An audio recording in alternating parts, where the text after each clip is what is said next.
The financial freedom revolution started January 3rd, 2009. My name is C.F. Hutter.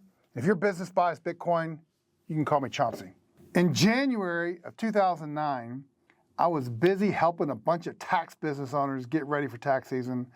The mortgage crisis and bank bailout just happened a few months earlier. Obama was about to get sworn in as the new president of the United States, and quietly, without much fanfare, Bitcoin was birthed January 3rd, 2009, by a programmer or a group of programmers under the name Satoshi Nakamoto. Okay.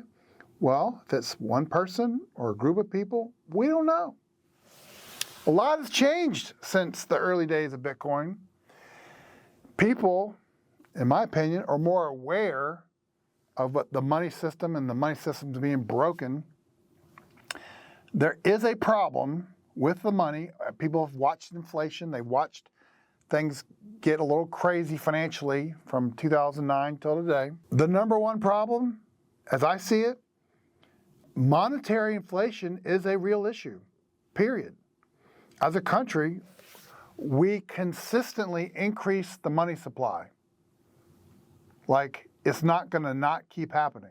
The problem, number uno, the problem is inflation never stops. It's a real issue, and it's going to continue to be a real issue because the United States government and every other government that can print money will continue to print money. That's just what they do. Now, problem number two, using history as our guide, we can't trust the issuer of that currency or our money.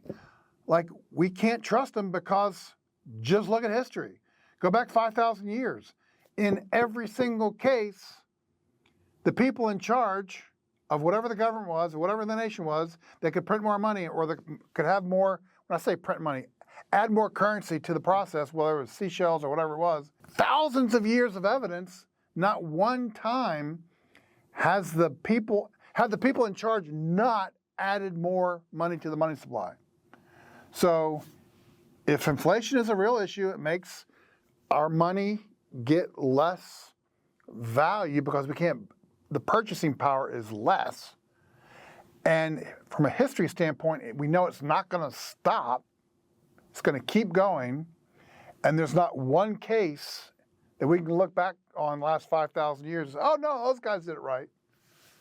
Then what are we going to do? Well, let me submit this example to you. Let me give you a scenario. If you and me, if we were all stuck in a room and oxygen was getting sucked out of the room, eventually you, me, and everybody else in that room are going to suffocate and we're going to die because we need oxygen, right? If we continue to suck the economic energy out of our currency or our money, there is inevitably going to be an economic collapse. Very similar scenario, right? For all practical purposes, if you were in a room where the oxygen levels in the room were decreasing at a rapid pace, and there was an oxygen mask that suddenly popped out of the corner in the room, out of the ceiling, what would you do? What would I do? We all would go grab that oxygen mask and we would get up because we're losing oxygen in the room. We would put the oxygen mask on immediately. That oxygen mask is Bitcoin.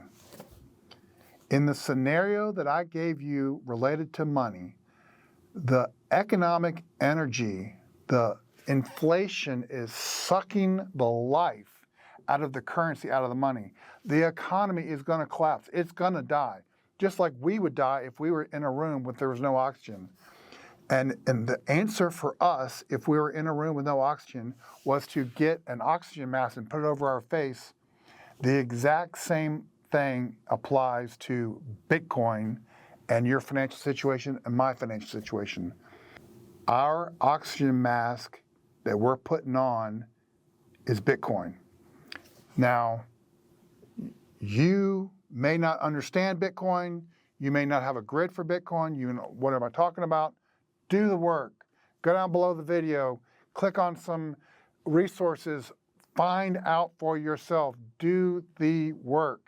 Understand what you're getting into, because if you act like a ostrich with their head in the sand, everything's gonna be fine, it always works out, nah, nah, nah, nah, nah, nah, nah, nah, then you're gonna be in trouble and the oxygen's gonna leave the room and you're gonna have a problem.